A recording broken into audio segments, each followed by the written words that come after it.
What is going on, everybody? Words can't describe how excited I am for the Sixers-Lakers game. I'm so pumped. I literally had to go out of my house. I'm going to the gym just to kill time until 3:30 for the ABC primetime game. I can't wait. I can't wait. But I have some things to talk about. The Celtics last night. What's going on there? What's going on with the Celtics? They blow a 28-point lead. Landry Shamet comes up big down the stretch. He hits a few threes. He finishes with 17. Morris comes out after the game. We're not having fun. We're not having fun, he says. Everyone's playing like individuals. The fan base is upset. I mean, it comes with the pressure on what happened last year. That's how I see it. I see what they did last year kind of hurt them mentally for this. I remember hearing Bill Simmons say what? They're going to win 62, 63, 64 games, something of that nature. It might have been even as absurd as 67. The pressure of them having to win it and adding those pieces back, Kyrie, Gordon, to the squad that made the run. I'll put in perspective of with what the Eagles did. Wow, look at what the Eagles did. They won the Super Bowl without Jason Peters, without Carson Wentz, without Darren Sproles, without this guy, that guy, this guy. We come back this year.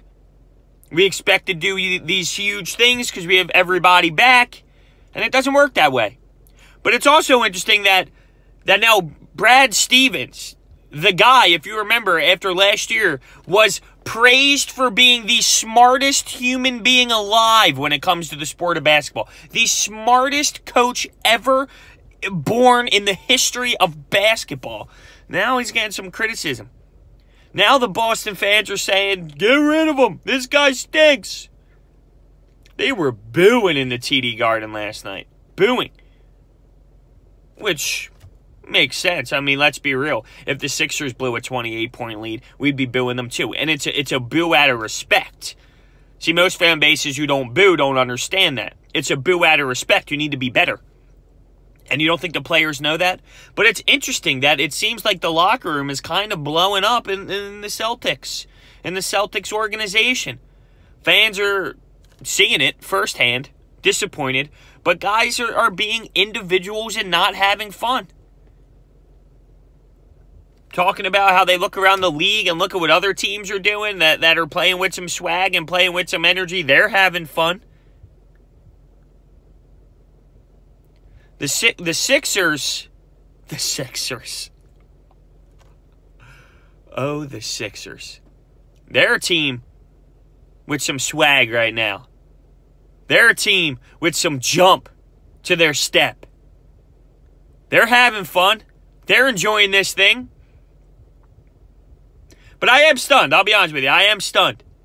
And for some reason, though, it's ridiculous for me to feel this way, but for some reason, I still feel like they're our kryptonite. Because, yeah, they blow these 28-point leads against the Clippers. Yeah, they do this, they do that. Oh, they're not where they're supposed to be in the standings right now. But you know what they do? If you take a look at it, they still beat good teams. They still beat Toronto. They still beat these top teams. They still beat the Sixers. They beat squads at the top. So I think they're just frustrated internally in the locker room. And yeah, that could downward spiral. But at the end of the day, I still have a weird feeling about the Celtics when it comes to the Sixers playing them. For some reason, they are the hump we can't get over. I don't know. That's just my take on it. It is crazy, though. It is crazy because a room so talented, and they are talented, and they are deep. But when everybody wants to get their own and do their own thing, like there was a time in the game right before that 28-point deficit kind of started to get creeped in on by the Clippers, and Jason Tatum taking it to the rack a couple times, trying to do his thing, and you know, you got when you have that many stars, and that's one big thing that the talk is with Brad Stevens is this isn't college. And last year felt more like a college team because you didn't have the superstars. Now that it's all about egos and superstars, it's a different type of coaching, and they don't know if Brad Stevens can handle it. Date back to last year's playoff. The smartest coach ever born when it comes to the sport of basketball. I remember it. Outcoached the shit out of Brett Brown. Absolutely he did. But you also remember Brad Stevens' first playoff series? And I'm not sitting here just trying to crush the Celtics. It's just interesting to me. I've been on the record saying, regardless of what's going on with them right now, I still get scared. I still get scared to play them because there's something about them having our number. Although I know that this Sixers roster is completely different.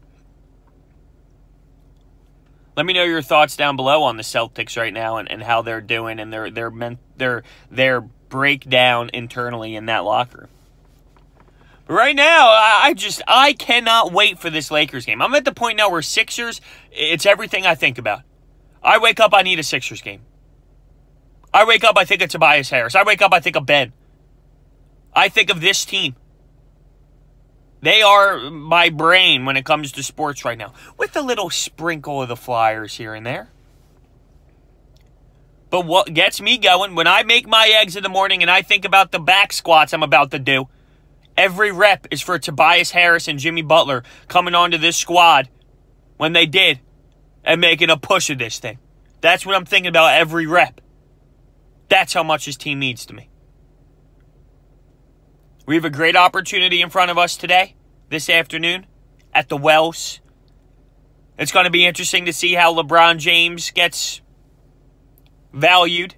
My guess is a lot of boos for not coming here. It's funny, though. I've talked to a couple guys at school, and, you Sixers fan, you this fan. I'm a LeBron fan, and I know that there's a lot of people like that, but that's their response. And I am a LeBron diehard fan after the Sixers. I would never root for LeBron with the Sixers still in play. Unless it's to see him in the finals or something like that. That's different. But I would never root for LeBron as a team. It's crazy how many of those people really are. But that just explains his greatness. But we have a good opportunity at the Wells Fargo Center this afternoon. And I am just so, so ready for this game. I have great expectations outside of LeBron. You know, the kids. We could stop the kids. The Kuzma, Hart, Ingram. Oh, Boss obviously had that injury. We could stop the kids. They're coming off of that Celtics buzzer beater, which is also another thing going back to the Celtics. You know, they lose that heartbreaker against LA, which in my opinion, they should have won the basketball game. Then they blow a 28-point lead. Things are just going south for the Celtics. Still about 27-ish games left to go. I don't know if that's their exact number, but for the Sixers, I believe it's around 27. So it's a lot of time to clean things up, and it's a lot of time for other teams to keep rallying and keep going. But I think my number one favorite thing when it comes to the Sixers and basketball, outside of the game itself, is there's nothing, absolutely nothing, like coming out of the Wells Fargo Center tunnel onto the court with the flames going up, with the PA announcer going, and the crowd just being insane. That's my favorite thing. Every time I thought about when my mom put me into hockey when I was 4 years old, and I played through 22, I called her every day and say, Mom, why? I needed to play basketball. Basketball was the move. I want to be coming out of the tunnel. I want to hear Broads, and the flames fly up, and the Wells Fargo Center goes crazy. That's what I wanted. It's the best. There's no hype like it. You go up and jump up with your teammates at center court. Maybe a TJ McConnell's waiting for you. Oh, I'm getting overboard. But regardless, big one this afternoon. I want to know your thoughts about how we're going to do against the Lakers. I also want to know your thoughts on the Celtics breakdown. How they're doing. What do you think about them? Are you afraid of them? Are you saying screw them? Do you not even pay attention to it? Because I normally don't pay attention to the Celtics really at all. But, you know, when you check Twitter, you're in the sports world, you see it. You see the comments made by the Celtics. You see their downfalls. You see them blow the lead for Doc Rivers to do it too. It's just interesting. And I want to know your thoughts on it. Go Sixers. I'll have a post-game recap up, of course. Let's go, baby.